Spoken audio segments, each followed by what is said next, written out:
So hello friends, welcome back. പണ്ട് മുതലേ കേരള ബ്ലാസ്റ്റേഴ്സിനുള്ളൊരു പ്രശ്നമാണ് ഈ ബ്ലാസ്റ്റേഴ്സും പരിശീലകരും തമ്മിൽ ഒത്തുപോകാത്തത്. ഏറ്റവും കൂടുതൽ പരിശീലകരെ മാറ്റി പരീക്ഷിച്ചെന്ന ചീത്തപ്പേര് ബ്ലാസ്റ്റേഴ്സിനുണ്ടായിരുന്നു. അതൊക്കെ ഒന്ന് മാറി വന്നത് ഇവാൻ വുക്കമനോവിച്ച് എന്ന സെർബിയൻ കോച്ച് വന്നതിന് ശേഷമാണ്. ആദ്യമായിട്ടാണ് കേരള ബ്ലാസ്റ്റേഴ്സിൻ്റെ ഒരു പരിശീലകന് തുടർച്ചയായിട്ടുള്ള സീസണുകളിൽ പരിശീലിപ്പിക്കാൻ ഒരു കോൺട്രാക്ട് എക്സ്റ്റൻഷനൊക്കെ കിട്ടിയിരുന്നത്. എന്നാൽ ആ ഒരു ചീത്തപ്പേര് വീണ്ടും ബ്ലാസ്റ്റേഴ്സിന് തിരിച്ചു വരികയാണ്. സ്റ്റഗറുടെ രൂപത്തിൽ സ്വീഡിഷ് പരിശീലകനെ കേരള ബ്ലാസ്റ്റേഴ്സ് പുറത്താക്കി കഴിഞ്ഞു. ആൻഡ് ഒരുപാട് പേര് ചോദിക്കുന്നുണ്ട് എന്തുകൊണ്ടാണ് ഇതിനെപ്പറ്റി സംസാരിക്കാത്തെന്നുള്ളത്. നമ്മൾ ഇതിനെപ്പറ്റി ഈ ഒരു കാര്യത്തിലുള്ള എൻ്റെ വ്യക്തമായുള്ള നിലപാട് ഇതിന് മുൻപേ തന്നെ ഇവാൻ വുക്കമനോവിച്ച് പുറത്തായ ആ ഒരു സമയത്ത് തന്നെ നമ്മൾ പറഞ്ഞിട്ടുള്ളതാണ്. ജസ്റ്റ് അതൊന്ന് കണ്ടിട്ട് വരാം. എന്തൊക്കെ നമ്മൾ സംഭവിച്ചാലും എത്രയൊക്കെ കോച്ചുമാരെ മാറ്റി കൊണ്ടുവന്നാലും എടുത്തു പറയേണ്ട മറ്റൊരു പോയിന്റ് കൂടിയുണ്ട്. ആ ഒരു കോച്ചിന് അവൈലബിൾ ആയിട്ടുള്ള റിസോഴ്സസ് പ്രൊവൈഡ് ചെയ്യുക എന്ന് പറയുന്നത്. ഇവാനല്ല, ഏത് കോച്ചിന് ഇപ്പോൾ സാക്ഷാൽ സെർജിയോ ലോബേര, ISL ഏറ്റവും സക്സസ്ഫുൾ ആയുള്ള കോച്ചുമാരിൽ ഒരാളാണ് സെർജിയോ ലോബേര. അദ്ദേഹത്തെ ഇവിടെ കൊണ്ടുവന്നു എന്ന് തന്നെ ഇരിക്കട്ടെ, പക്ഷെ അദ്ദേഹത്തിന് ആവശ്യമായിട്ടുള്ള ഒരു റിസോഴ്സസ് പ്രൊവൈഡ് ചെയ്യാൻ നമ്മുടെ മാനേജ്മെന്റിന് കഴിഞ്ഞില്ലെങ്കിൽ സെർജിയോ ലോബേര അല്ല ആര് വന്നാലും ഇവിടെ രക്ഷപ്പെടാൻ പോകുന്നില്ല. സോ ഈ പരിപാടി തന്നെയാണ് ഇവിടെ റിപ്പീറ്റ് ആയിക്കൊണ്ടിരിക്കുന്നത്. ഇതുവരെ കേരള ബ്ലാസ്റ്റേഴ്സിനെ ഏകദേശം 10-12 പരിശീലകർ മാറി മാറി പരിശീലിപ്പിച്ചിട്ടുണ്ട്. പക്ഷെ ഒരാൾക്ക് പോലും ഇതുവരെയും ആ ISL ട്രോഫി നേടാൻ സാധിച്ചിട്ടില്ല. സോ ഇവിടെ തന്നെ വ്യക്തമാണ് പ്രശ്നം നല്ലൊരു പരിശീലകനെ കിട്ടാത്തതാണോ അതോ മറ്റെന്തെങ്കിലും ആണോ എന്നുള്ളത്. ആൻഡ് സ്റ്റഗറുടെ ഈ ഒരു ഡിസിഷനിലേക്ക് വരുമ്പോൾ ശരിയാണ്, കേരള ബ്ലാസ്റ്റേഴ്സിന് പറ്റിയുള്ള ഒരു പരിശീലകനെ അല്ല സ്റ്റഗർ. അദ്ദേഹം കണ്ടിന്യൂസ് ആയിട്ട് അറ്റാക്കിംഗ് ഫുട്ബോൾ കളിക്കാൻ പറ്റുന്ന പേസ് വിങ്ങേഴ്സും ഫിനിഷ് ആൻഡ് പ്ലേയേഴ്സുള്ള, അതേസമയം ഡിഫെൻസീവ്ലി ഇൻഡിവിജ്വൽ മിസ്റ്റേക്സ് വരുത്താത്ത നല്ലൊരു ഡിസ്ട്രോയറും ഡീപ് ലൈൻ പ്ലേ മേക്കറും ഉള്ള, ഒഫൻസീവ് ആൻഡ് ഡിഫൻസീവ് വർക്ക് ചെയ്യാൻ പറ്റുന്ന ഫുൾ ബാക്സ് ഉള്ള, ഒരു ഓൾറൗണ്ട് പെർഫോമൻസ് കാഴ്ചവെക്കാൻ പറ്റുന്ന പ്ലേയേഴ്സ് ഉള്ള ഒരു ടീമിന് പറ്റിയുള്ള ഒരു പരിശീലകനാണ് സ്റ്റഗറെ പോലൊരു കോച്ച്. അങ്ങനെ വെച്ച് നോക്കുമ്പോൾ തീർച്ചയായിട്ടും കേരള ബ്ലാസ്റ്റേഴ്സിൽ അത് നിന്നിട്ട് വലിയ കാര്യമൊന്നുമില്ല.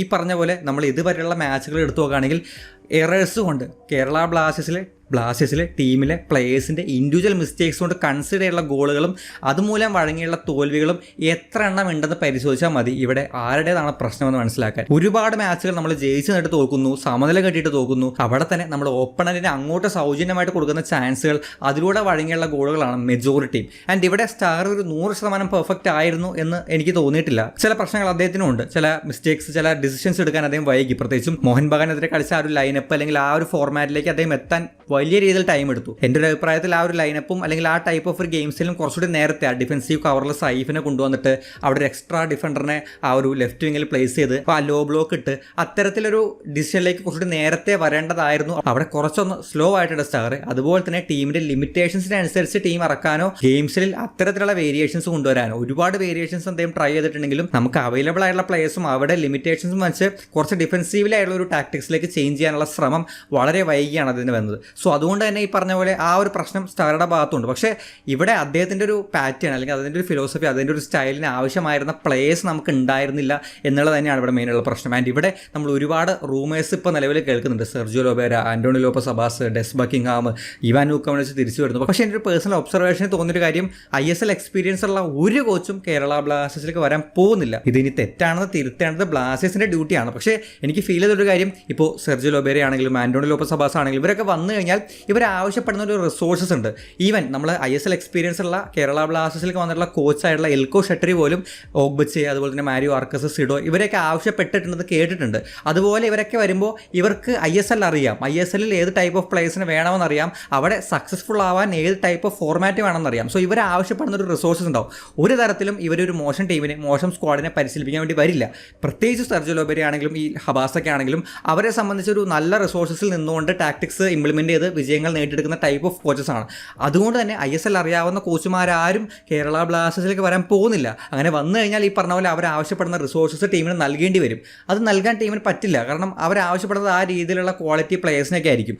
അതുകൊണ്ട് തന്നെ ഇതുവരെ സംഭവിച്ചതുപോലെ തന്നെ ISL പറ്റി വലിയ ധാരണയില്ലാത്ത, ഇന്ത്യൻ സാഹചര്യങ്ങളും ഇന്ത്യൻ പ്ലേയേഴ്സിനെയൊക്കെ വലിയ രീതിയിൽ അറിയാത്ത ഒരു കോച്ചിനെ കണ്ടെത്താനും അവർക്ക് ഈ ഡ്യൂട്ടി കൊടുക്കാനും ആയിരിക്കും മാനേജ്മെന്റിന് എളുപ്പം. പക്ഷെ ഇവിടെ നമ്മൾ ആദ്യമേ പറഞ്ഞ ആ ഒരു പോയിന്റ് തന്നെയാണ് പറയാനുള്ളത്. ഈ പറഞ്ഞ പോലെ എവിടെ നിന്ന് നമ്മളൊരു കോച്ചിനെ കൊണ്ടുവന്നാലും ആ കോച്ചിനെ ആവശ്യപ്പെടുന്ന, ആ ഗെയിംസിൽ ഡിമാൻഡ് ചെയ്യുന്ന ക്വാളിറ്റിയുള്ള പ്ലേയേഴ്സിനെ ഡെലിവർ ചെയ്യാൻ നമുക്ക് സാധിച്ചില്ലെങ്കിൽ 10 വർഷമല്ല 20 വർഷമല്ല എത്രയൊക്കെ മുന്നോട്ട് പോയാലും ഈ ഒരു ടീമിന് അച്ചീവ്മെന്റ്സ് ഉണ്ടാക്കാൻ സാധിക്കില്ല. ഒന്ന് ആലോചിച്ച് നോക്കുക, ഇതുവരെയുള്ള സിറ്റുവേഷൻസ് നോക്കുകയാണെങ്കിൽ നമുക്ക് സഹൽ അബ്ദുൽ സമദ്, സന്ദേശ് സിംഗൻ, നൗറം മഹേഷ്, അതുപോലെ തന്നെ പ്രക്ഷുകൻ സിംഗിൽ, ഇങ്ങനെ ഒരുപാട് നിലവിൽ ISLൽ മറ്റ് ടീമുകൾക്ക് വേണ്ടി മികച്ചതിൽ പെർഫോം ചെയ്യുന്ന അല്ലെങ്കിൽ ഇന്ത്യൻ നാഷണൽ ടീമിന് വേണ്ടി വരെ കളിച്ചുകൊണ്ടിരിക്കുന്ന പല പ്ലേയേഴ്സും നമ്മുടെ പ്ലേയേഴ്സ് ആയിരുന്നു. അവരെയൊക്കെ നമ്മൾ നഷ്ടപ്പെടുത്തി അതിന് പകരമായുള്ള ഒരു റീപ്ലേസ്മെന്റ്. ഇപ്പോൾ ഇവിടെ പ്ലേയേഴ്സ് പോകുന്നതല്ല പ്രശ്നം. ഇപ്പോൾ ഒരു ഉദാഹരണത്തിന് കഴിഞ്ഞ സീസണിൽ ദിമിത്രിയോസ് പോയി, നമ്മുടെ ഗോൾഡൻ ബൂട്ട് വിന്നറായിരുന്നു. നമ്മൾ വളരെയധികം കൺസേൺ ആയിരുന്നു അതിൻ്റെ ആ ഒരു ഡിപ്പാർച്ചറിൽ. പക്ഷേ ഈ സീസണിൽ ഉടനീളം നമ്മൾ ദിമിയെ പറ്റിയോ ദിമയുടെ ആ ഒരു കുറവിനെ പറ്റിയോ ഒന്നും സംസാരിച്ചിട്ടില്ല. അതിന് കാരണം ഹേസൂസിനെ പോലെ ഒരു പ്ലെയറിനെ കൊണ്ടുവന്ന് ആ ഗ്യാപ്പ് ഫില്ല് ചെയ്യുന്ന ഒരു പെർഫോമൻസ് ഡെലിവറി ചെയ്യാൻ സാധിച്ചിട്ടുണ്ട്. പക്ഷേ ഇവിടെ ബ്ലാസ്റ്റേഴ്സ് ചെയ്യുന്ന കാര്യം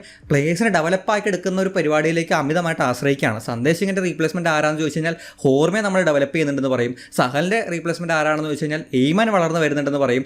ജീക്സിന് പകരം ആരാന്ന് വെച്ച് കഴിഞ്ഞാൽ വിപിനെയും അസറിനെയും ഫ്രെഡിയൊക്കെ നമ്മൾ വളർത്തി എടുക്കുന്നുണ്ടെന്ന് പറയും. പക്ഷെ ഇവരൊക്കെ എന്ന് വളർന്നു വരാനാണ്? ഈ പറഞ്ഞ പോലെ ഡെവലപ്മെൻറ്റിലേക്ക് മാത്രം ശ്രദ്ധ കേന്ദ്രീകരിച്ച് കഴിഞ്ഞാൽ ഒരു സന്ദേശ് ഇങ്ങനെ പോയി കഴിഞ്ഞാൽ മറ്റൊരാളെ ഉണ്ടാക്കിയെടുക്കാൻ എടുക്കുന്ന സമയം നമ്മൾ സന്ദേശ് ഇങ്ങനെ തന്നെ കണ്ടെത്തി. അതിനുശേഷം പതിയെ ഇന്ത്യൻ നാഷണൽ ടീമിലേക്ക് എത്തി, അവിടെ കൺസിസ്റ്റൻ്റ് ആയിട്ട് പെർഫോമൻസ് ഡെലിവർ ചെയ്തു. അങ്ങനെ വളർന്നു വന്നൊരു പ്ലെയറാണ് സന്ദേശ് സിംഗ്. വീണ്ടും നമ്മൾ മറ്റൊരു പ്ലെയറിനെ വളർത്തിയെടുത്ത് അത് സക്സസ്ഫുൾ ആവാൻ പരാജയപ്പെടാം. നമ്മൾ വിട്ടുകൊടുക്കുന്ന പ്ലേയേഴ്സിനനുസരിച്ചുള്ള ആ ക്വാളിറ്റി അപ്പോൾ ഡെലിവർ ചെയ്യാൻ പറ്റുന്ന, 2 വർഷം കഴിഞ്ഞിട്ട് ഡെലിവർ ചെയ്യാൻ പറ്റുന്നതല്ല, ആ പോയിന്റ് ഡെലിവർ ചെയ്യാൻ പറ്റുന്ന പ്ലേയേഴ്സിനെ റീപ്ലേസ്മെന്റ് ആയിട്ട് കൊണ്ടുവരാൻ ബ്ലാസ്റ്റേഴ്സിന് സാധിച്ചേ പറ്റൂ. പ്ലെയർ ഡെവലപ്മെന്റും അക്കാദമീസും അതിൽ നിന്ന് വളർന്നു വരുന്ന പ്ലെയറും വേണം. പക്ഷെ അത് മാത്രമായിട്ട് മാറിപ്പോകരുത്. ഇപ്പോൾ ബ്ലാസ്റ്റേഴ്സിന്റെ കാര്യത്തിലേക്ക് വരാണെങ്കിൽ ഒരു എക്സ്പീരിയൻസ്ഡ് പ്ലെയർ എന്ന് പറയാൻ പറ്റുന്ന ഇന്ത്യൻ പ്ലെയർ ഉള്ളത് നിലവിൽ ലൈനപ്പിൽ കളിച്ചുകൊണ്ടിരിക്കുന്നത് നമ്മുടെ പ്രീതം കോട്ടാല മാത്രമാണ്. പിന്നെ പ്രബീർ ദാസ്, ഇവൻ പോലെ അങ്ങനെയുള്ള പ്ലേയേഴ്സിന് ലൈനപ്പിൽ പോലും അവസരം കിട്ടുന്നില്ല, കളിക്കാൻ പറ്റുന്നില്ല. ബാക്കിയുള്ളവരെല്ലാം ഈ യങ് ആണ്. വിപിൻ ആണെങ്കിലും ഈ പറഞ്ഞ ഐമൻ ആണെങ്കിലും സച്ചിൻ ആണെങ്കിലും ഇവരുടെയൊക്കെ ഡെവലപ്മെന്റിന് നമ്മൾ അമിതമായിട്ട് ആശ്രയിച്ച് അവർ വളർന്നു വരുന്നത് നോക്കി കാത്തിരിക്കുകയാണ്. ആൻഡ് ഇവിടെ ഏറ്റവും സാഡ് ആയിട്ടുള്ള ഒരു പോയിന്റ് എന്ന് പറയുന്നത് ഇവർ വളർന്ന ഒരു ലെവലിലേക്ക് എത്തിക്കഴിഞ്ഞാൽ വിൽക്കാനാണ് അടുത്ത പണി നോക്കുന്നത്. സോ ഇങ്ങനെ ശരിക്കും ബ്ലാസ്റ്റേഴ്സ് ചെയ്യുന്ന കാര്യം അവർ വളർന്നു വരാൻ കാത്തിരുന്ന് വളർന്നു വരുമ്പോൾ ഈ പെരുന്നാളിന് അറക്കാൻ കൊടുക്കുന്ന പോലെ അവരെ വിറ്റ് ഒഴിവാക്കുന്ന ഒരു പരിപാടിയിലേക്കാണ് പോകുന്നത്. സോ ഇവിടെ ബ്ലാസ്റ്റേഴ്സ് ഫുട്ബോൾ ടീം ഉണ്ടാക്കുകയാണോ അതോ പോത്തുംകുട്ടി ബിസിനസ് നടത്താണോ എന്നുള്ളത് അറിയാൻ പാടില്ല. ആൻഡ് ഇവിടെ ഈ പറഞ്ഞ പോലെ പ്രശ്നങ്ങളെ പറ്റി പറയുമ്പോഴും സൊല്യൂഷൻ എന്താണ് വേണ്ടത്, എന്താണ് ആവശ്യം, അത് നമുക്ക് തീർച്ചയായിട്ടും അതിനൊരു ക്ലാരിറ്റി നമ്മുടെ ഫാൻസിന്റെ ഭാഗത്ത് ഉണ്ടാവണം.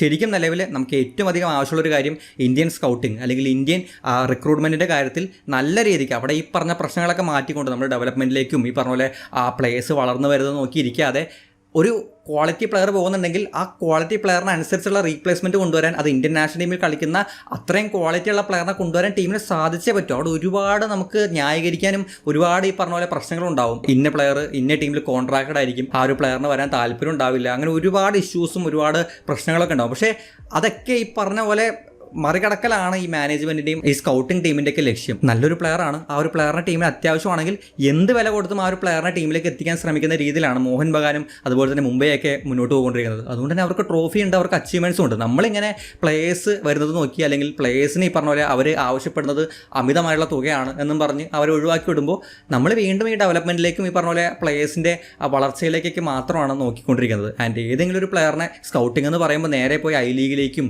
യൂത്ത് ഡെവലപ്മെന്റിലേക്കും അക്കാദമീസിലേക്ക് മാത്രം നോക്കാതെ ISL ഉണ്ട്, ISL പ്ലേയേഴ്സ് ഉണ്ട്. ഒരു പ്ലെയറിനെ സംബന്ധിച്ച് ഫിനാൻഷ്യലി ഉള്ള കാര്യവും അതുപോലെ തന്നെ പ്ലേയിങ് ടൈമും, ഈ 2 കാര്യം ഉറപ്പുവരുത്തുകയാണെങ്കിൽ ഏത് പ്ലെയറിനെ നമുക്ക് ചാടിക്കാൻ പറ്റും. ആൻഡ് അവിടെ അത് അങ്ങനെ ചെയ്തേ പറ്റൂ. നമ്മൾ ആദ്യ കാലങ്ങളിലൊക്കെ ഈ മോഹൻ ബഗാനും മുംബൈയൊക്കെ പണം വാരി എറിഞ്ഞ് പ്ലേയേഴ്സിനെ കൊണ്ടുവരുമ്പോൾ നമ്മൾ തന്നെ ഒരു വീഡിയോ ചെയ്തിട്ടുണ്ട്, പണമുള്ളവർക്ക് എന്തും ആവാമല്ലോ എന്നുള്ളത്. പക്ഷേ ഇത് തന്നെയാണ് ഇവിടുത്തെ അവസ്ഥ, ഇത് തന്നെയാണ് ഇവിടെ ആവശ്യമുള്ളത്. നമ്മൾ നല്ല പ്ലേയേഴ്സിനെ എത്തിക്കണമെങ്കിൽ അതിനനുസരിച്ച് അവരെ മാനിപ്പുലേറ്റ് ചെയ്ത് ഇവിടെ കൊണ്ടുവരാൻ നമുക്ക് പൈസ കൊണ്ടാണെങ്കിൽ പൈസ കൊണ്ട്, പ്ലേയിങ് ഓപ്പർച്യൂണിറ്റി കൊണ്ടാണെങ്കിൽ അതുകൊണ്ട് നമുക്ക് സാധിച്ചേ പറ്റൂ. അവിടെ നമുക്ക് ലോയൽറ്റി പ്രശ്നങ്ങളൊക്കെ നോക്കിയിരുന്നു കഴിഞ്ഞാൽ നമ്മളിങ്ങനെ ഇരിക്കത്തേ ഉണ്ടാവുള്ളൂ. സോ ഇവിടെ ഇന്ത്യൻ റിക്രൂട്ട്മെന്റിന്റെ കാര്യത്തിൽ ഒരു പിശുക്ക് ടീം കാണിക്കുന്നുണ്ട്, അത് ഒഴിവാക്കണം. നമുക്ക് ആവശ്യമുള്ള പ്ലേയേഴ്സിനെ ട്രാൻസ്ഫർ ഫീ കൊടുത്താണോ ഏത് രീതിയിലെങ്കിലും നമ്മൾ കൊണ്ടുവന്നേ പറ്റും. ഇവിടെ സസ്റ്റൈനബിലിറ്റി അല്ലെങ്കിൽ പ്രോസസ്സ്, ടീമിന്റെ സാമ്പത്തിക സ്ഥിതി ഇതൊക്കെ പറയുന്നുണ്ടെങ്കിലും ഇതൊക്കെ നല്ലതാണ്. ഈ പറഞ്ഞ കാര്യങ്ങളൊന്നും നമുക്ക് മോശമായിട്ടോ ആ രീതിയിലൊന്നും പറയാൻ പറ്റില്ല. പക്ഷേ ഇതിനൊക്കെ ഒരു റിസൾട്ട് വരേണ്ട ടൈമായി. 10 വർഷം 11 വർഷം നമ്മൾ കാത്തിരിക്കുകയാണ്, ഇതുവരെ നമുക്കൊരു അച്ചീവ്മെൻറ്റും ഇല്ല. ഇതിനൊക്കെ ഒരു അവസാനം വേണ്ട, ഇതിങ്ങനെ പൊക്കോണ്ടിരുന്നാൽ മതിയോ? ആ റിസൾട്ട് എവിടെയെന്നുള്ളതാണ് നമ്മൾ ചോദിക്കുന്നത്. ഇത് വരാത്ത പക്ഷം അത് ഫെയിലായി എന്നുള്ളതാണ് അതിൻ്റെ അർത്ഥം. സോ പാറ്റേൺ മാറ്റി പിടിക്കണം, പറഞ്ഞ പ്രോസസ്സ് മാറ്റി പിടിക്കണം. നമ്മൾ അഗ്രസീവായിട്ട് ബൈ ചെയ്യണം, അഗ്രസീവായിട്ട് പ്ലേയേഴ്സിനെ ഫിനാൻഷ്യലി എത്തിക്കണം. അത് ക്ലബിന് അച്ചീവ്മെൻറ്റ് ഉണ്ടാകും, അതുവഴി സാമ്പത്തികമായിട്ട് നമുക്ക് മുന്നോട്ട് വരാനും പറ്റും. സോ ഇവിടെ പ്രോസസ്സ് എന്ന് പറഞ്ഞിരുന്നാൽ ആ പ്രോസസ്സിൻ്റെ അവസാനം പറയാനും ടീം മാനേജ്മെൻറ്റ് തീർച്ചയായിട്ടും ബാധ്യസ്ഥരാണ്. സോ ഇവിടെ അർജൻറ്റായിട്ട് ഏറ്റവും ആദ്യം വേണ്ട ഒരു കാര്യം ഇന്ത്യൻ റിക്രൂട്ട്മെൻറ്റ് കാര്യത്തിൽ ടീം വരുന്ന പിശുക്ക്, അവിടെ അനാവശ്യമായിട്ട് വരുത്തുന്ന ഈ പറഞ്ഞ മിസ്റ്റേക്സ്, ചില നല്ല ക്വാളിറ്റി പ്ലേയേഴ്സിനെ ട്രാൻസ്ഫർ ഫീക്ക് വേണ്ടി കൊടുത്ത് വേറൊരു യങ് പ്ലെയർ വളർന്ന് വരുന്നത് നോക്കി ഇങ്ങനെ കാത്തിരുന്ന് ആ ലെവലിലേക്ക് നമ്മുടെ ടീമിൻ്റെ പെർഫോമൻസ് ഡൗൺ ആക്കുന്നത് ഒരു തരത്തിലും അംഗീകരിക്കാൻ പറ്റുന്ന കാര്യമല്ല. ഇനി രണ്ടാമതായിട്ട് എനിക്ക് തോന്നിയ കാര്യം, ഇത് ഈ സീസണിൽ മാത്രമല്ല, ബ്ലാസ്റ്റേഴ്സിനെ സംബന്ധിച്ച് കഴിഞ്ഞ കുറച്ചധികം സീസണലായിട്ട് ഉണ്ടാകുന്ന പ്രശ്നമാണ് ഫിറ്റ്നസ്, പ്ലേയേഴ്സിന് വരുന്ന ഇഞ്ചുറീസ്. ഇപ്പോൾ ഗ്രൗണ്ടിൽ വരുന്ന കൊളീഷൻസ്, അവിടെ വരുന്ന 50-50 ചാൻസുകളിൽ വരുന്ന ഇഞ്ചുറീസ്, അത് നമുക്ക് ഒന്നും ചെയ്യാൻ പറ്റില്ല. അത് ആർക്കായാലും ഏത് ടീമിനായാലും വരും. പക്ഷേ ഇവിടെ അല്ലാതെ വരുന്ന ഒരുപാട് ഇഞ്ചുറീസ്, ആ വന്ന ഇഞ്ചുറീസ് പ്ലേയേഴ്സിന് പിന്നെ വന്നുകൊണ്ടിരിക്കുന്നു.